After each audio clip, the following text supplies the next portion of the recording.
yang dilakukan karena lupa atau lalai terhadap sesuatu di dalam sholat. Nanti kita akan detailkan itu dalam sebab-sebabnya.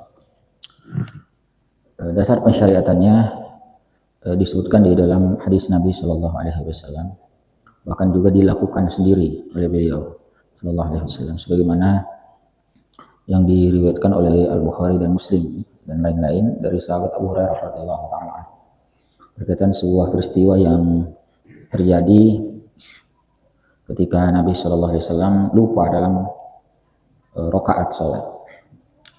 Abu Hurairah menceritakan, "Shalla binan Nabi Shallallahu Alaihi Wasallam az-zuhra awil asra fasallam." Nabi Shallallahu Alaihi Wasallam sholat bersama kami sholat zuhur atau sholat asar, lalu beliau salam. Di riwayah, dalam riwayat yang lain disebutkan insarafa min isnatain. Beliau selesai dari sholat itu dari 2 rakaat. Setelah mengerjakan 2 rakaat, beliau salam. Faqala lahu Zulyadain, lalu berkatalah kepadanya seorang sahabat yang disebut Zulyadain. Sahabat ini bertanya, "Aku siratis sholatu am nasit?" Apakah dikosor sholat tadi ataukah engkau lupa? Kalau Nabi Shallallahu Alaihi Wasallam ahakun ma yaqul, lalu Nabi SAW bertanya kepada sahabat yang lain, apakah benar apa yang dikatakan oleh Zulyadain tadi? Faqalu na'am, lalu mereka para sahabat menjawab, iya. Berarti Nabi SAW hanya mengerjakan 2 rakaat, padahal itu bukan sholat qasar, karena ini pelaksanaannya di Madinah. Nabi SAW tidak safar. Maka apa yang terjadi? Faqama Rasulullah sallallahu alaihi wasallam fa shalla sanataini ukhrayain thumma sajada sajdatain.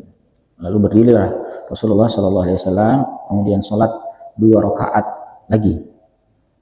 Kemudian sujud 2 kali. Sujud sahwi. Di sujud sahwi ini disyariatkan dalam salat, bahkan bukan hanya salat fardu melainkan juga salat sunnah. Kapanpun terwujud sebabnya. Nah, sujud sahwi ini dikerjakan 2 kali. 2 kali sujud yang diperantarai dengan duduk. Duduk di antara 2 sujud. Ini dikerjakan sebelum seseorang mengerjakan salam. Jadi dikerjakan di penghujung sholat sebelum salam. Nah, orang yang hendak melaksanakan sujud sahwi ini, maka tasyahud akhir itu dia duduk dengan duduk iftirash, yakni duduk seperti duduk tahiyat awal atau seperti duduk di antara 2 sujud. Ini ya, karena dia belum salam, dia meskipun tahiyat akhir tapi dia masih hendak sujud. Maka duduknya iftirash. Kemudian dia sujud sekali, setelah itu dia bangun, dia duduk di antara 2 sujud, lalu sujud lagi yang kedua. Setelah itu dia kembali duduk. Nah, duduk menjelang salam ini dia duduk tawarruk. Ini duduk seperti duduk tahiyat akhir. Ya. Kemudian salam. Nah, di dalam sujud ini dibaca ya zikir sujud seperti sholat pada umumnya. Subhana rabbiyal a'la wa bihamdi. Ada juga sebagian ulama sebagaimana dijelaskan oleh Nawawi rahimahullahu taala bahwa yang dianjurkan dibaca adalah subhana man la yanamu wa la yashu.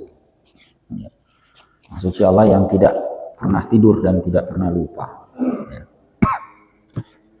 Jadi sekali lagi, sujud sahwi ini dalam mazhab Syafi'i dikerjakan sebelum salam, setelah tasyahud, setelah menuntaskan shalawat Ibrahimiyah, fil alamina innaka hamidum majid, dilakukan sujud sahwi. Atau kalau masih ada doa lagi yang dibaca setelahnya, maka setelah doa itu. Jadi sebelum salam.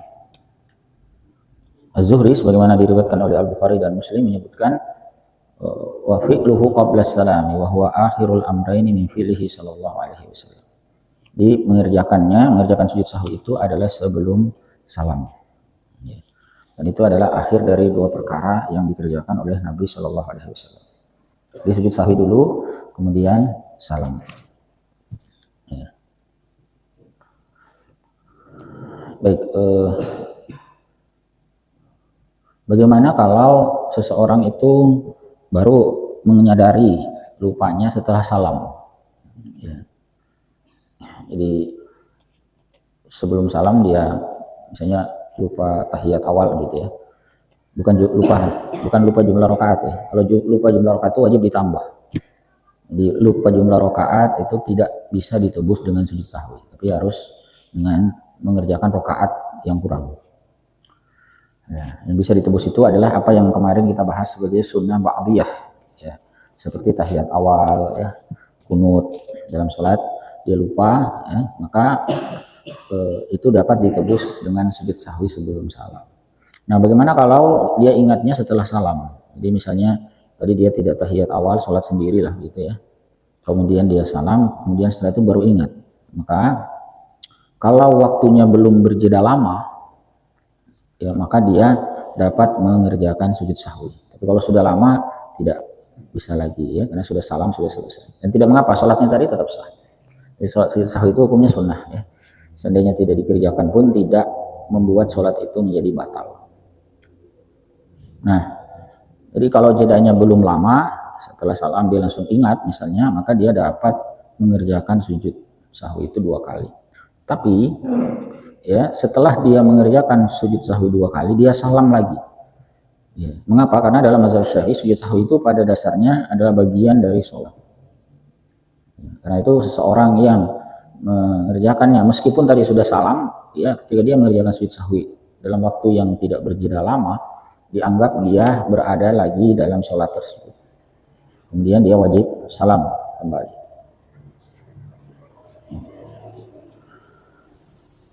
Ya.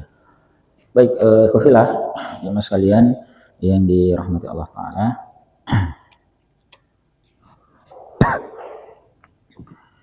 Ya, itu sekali lagi kalau dia lupa ya,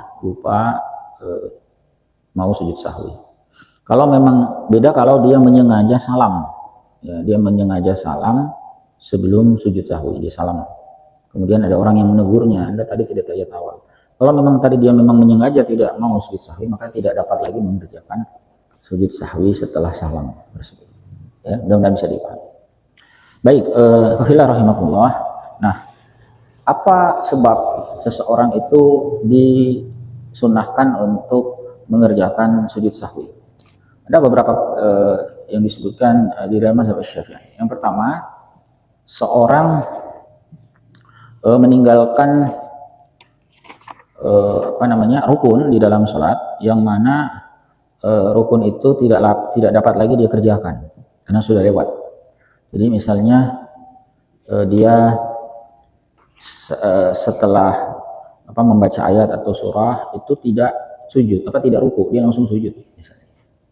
Sujud, dia bangun lagi duduk di antara 2 sujud, dia sujud. Itu dia lewatkan rukunnya. Kemudian baru setelah itu dia ingat, maka rakaat itu tidak dihitung baginya. Seorang yang meninggalkan rukun itu tidak langsung batal salatnya. Meninggalkan rukun itu, maka dia wajib mengganti rukun itu. Ya, seandainya belum berselang lama, misalnya dia baru turun sujud, kemudian dia lupa, saya belum rukuk, jadi dia bangun lagi. Lalu kemudian dia rukuk. Tapi kalau sudah lama, sudah terlanjur sujud, kemudian baru duduk, baru dia sadar, maka dia tidak boleh kembali lagi. Melainkan nanti dia menambah kekurangan rakaat itu. Karena rakaatnya jadi tidak dihitung.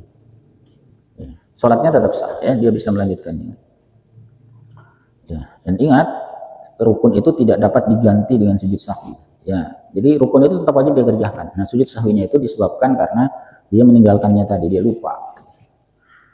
Adapun rukunnya tetap wajib dikerjakan. Nah, sama tadi Nabi SAW lupa rakaat, bahkan tidak tanggung-tanggung 2 rakaat yang beliau lupa. Itu tidak dapat terganti dengan sujud sahwi. Ya. Makanya Nabi SAW menambah lagi 2 rakaat kekurangannya. Karena memang sekali lagi sujud sahwi tidak mengganti rukun apalagi rakaat. Jadi wajib melengkapi rakaat tersebut. Nah, setelah selesai 4 rakaat, nah kemudian di akhirnya sebelum salam beliau SAW melakukan sujud sahwi. Kemudian sebab yang kedua adalah meninggalkan sunnah ba'diyah. Sunnah ba'diyah ini adalah sunnah utama ya dalam pelaksanaan sholat. Misalnya yang lalu kita bahas, contohnya adalah tahiyat awal, kunut dalam sholat subuh atau witir di bulan Ramadan di pertengahan ke belakang. Itu juga termasuk sunnah ba'diyah. Ya, dan lain-lain ya, masih banyak lagi. Nah, kalau seseorang meninggalkan salah satu sunnah ba'diyah tadi, maka disunnahkan baginya untuk menebus itu dengan sujud sahwi. Tapi tidak perlu lagi mengganti yang lewat itu. Jadi misalnya dia lupa kunut subuh misalnya, dia baru ingat setelah turun, dia tidak perlu mengganti lagi. Ya, kunut itu sudah lewat, tapi menebusnya dengan sujud sahwi nanti di akhir. Itu berbeda kalau yang dilupakan rukun, seperti yang contoh pertama yang kita bahas. Nah, wafila rahimakumullah, termasuk juga perkara yang menjadi sebab seseorang mengerjakan atau disunahkan mengerjakan sujud sahwi, ini apabila seseorang meninggalkan sunnah tertentu yang gairu maksudah, ya. Misalnya melupakan bacaan takbirat, ya, takbir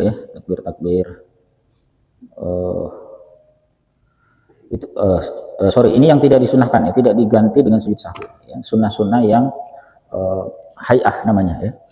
Jadi seperti orang lupa takbir, misalnya dalam kasus sholat id itu, ya, orang lupa takbir tambahan, maka dia tidak perlu mengganti itu dengan sujud sahwi, ya. Atau dia lupa tasbih dalam bacaan sujud, ya, dalam bacaan ruku dan sebagainya, itu juga tidak perlu diganti dengan sujud sahwi. Atau dia mengerjakan bacaan jahriyah dalam sholat sir atau sebaliknya, itu juga tidak perlu ditebus dengan sujud sahwi. Jadi yang ditebus dengan sujud sahwi itu hanya yang berupa sunnah ab'ad atau sunnah ba'diyah yang tadi kita bahas.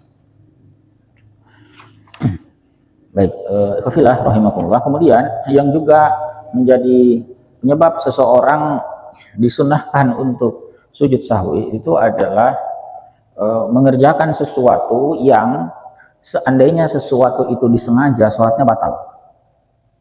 Saya ulangi.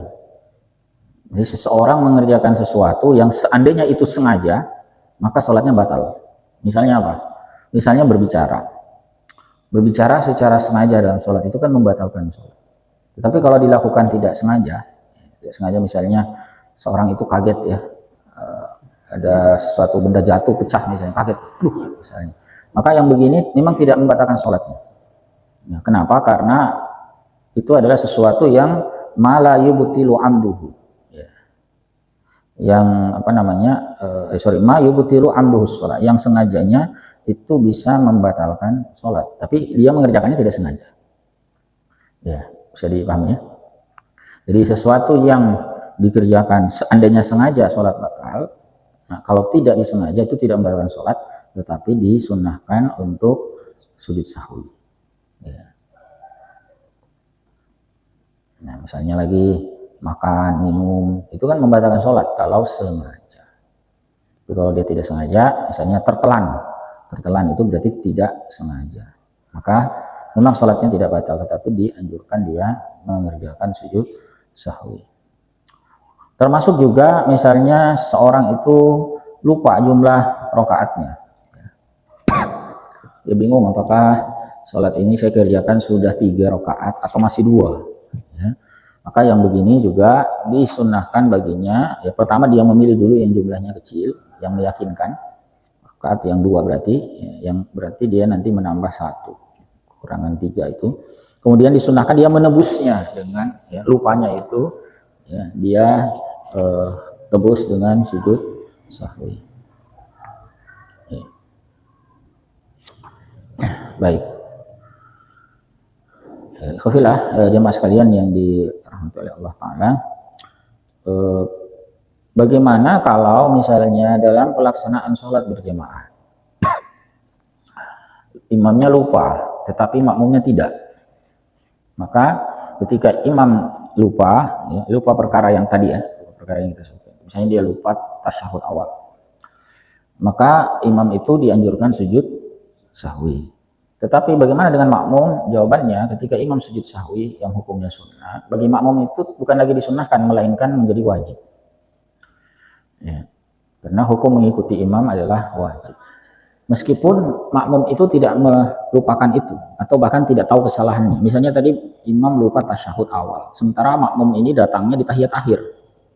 Dia datang di tahiyat akhir, dia kan tidak tahu salahnya imam. Tapi ketika imam sujud sahwi, ya, maka wajib bagi makmum untuk mengikutinya. Ya. Itu kalau imamnya mengerjakan sujud sahwi yang sunnah, maka makmum mengikutinya secara wajib.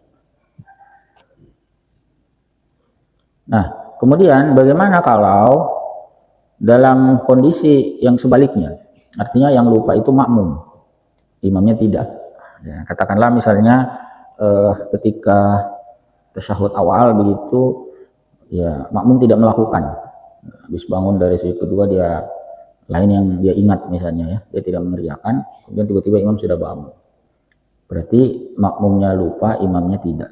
Maka dalam kasus semacam ini makmum itu tidak melakukan sujud sahwi. Ya, tidak perlu melakukan sujud sahwi. Itu kasusnya dia lupanya ketika berada dalam posisi makmum. Bisa dipahami ya? Bandingkan dengan kasus berikut ini, misalnya tadi makmum yang datang terlambat. Dia datang kepada imam ketika imam sudah tasyahud akhir, dia baru datang. Maka setelah imam salam, dia bangun kan, menambah kekurangan rakaat. Nah, ini berarti dia sudah tidak lagi dalam posisi makmum. Nah, sholat jamaah sudah selesai. Maka ketika makmum ini melakukan sebab sujud sahwi, maka disunahkan baginya untuk sujud sahwi. Misalnya ketika giliran dia mengerjakan tahiyat awal dia lupa misalnya, tapi kan sudah tidak posisi sebagai makmum kan, dia sudah sholat sendiri ceritanya. Maka bagaimana? Ya layaknya orang yang sholat sendiri disunahkan untuk mengerjakan sujud sahwi. Ya baik ya, itu beberapa catatan. Sebetulnya ada banyak lagi contoh kasus, tapi mudah-mudahan beberapa yang kita sampaikan bisa dipahami ya dengan baik. Kemudian yang terakhir sebelum kita diskusi, sekiranya seseorang itu mengalami sebab sujud sahwi lebih dari satu, jadi kan sebabnya banyak ya. Misalnya dia lupa tasyahud awal, dia juga lupa jumlah rakaat misalnya, artinya lebih dari satu lah. Bagaimana? Maka cukup sujud sahwinya itu sekali. Ya. Sujud sahwi sekali itu artinya 2 kali sujud ya, karena sekali sujud sahwi itu berarti mengerjakannya 2 kali. Jadi tidak perlu dia misalnya sujud sahwi untuk sebab pertama, kemudian setelah itu sujud sahwi lagi untuk sebab kedua ya, dan seterusnya, tidak perlu. Jadi berapapun sebab sujud sahwinya, maka cukup ya dia mengerjakan untuk seluruh sebab tadi itu 2 kali sujud. Ya. Baik ya, itu dulu pengantar kita berkaitan dengan pembahasan sujud sahwi ini ya. Seperti biasa, kalau ada hal-hal yang kurang dipahami, kita bisa pertajam di sesi diskusi. Wallahu a'lam bishawab.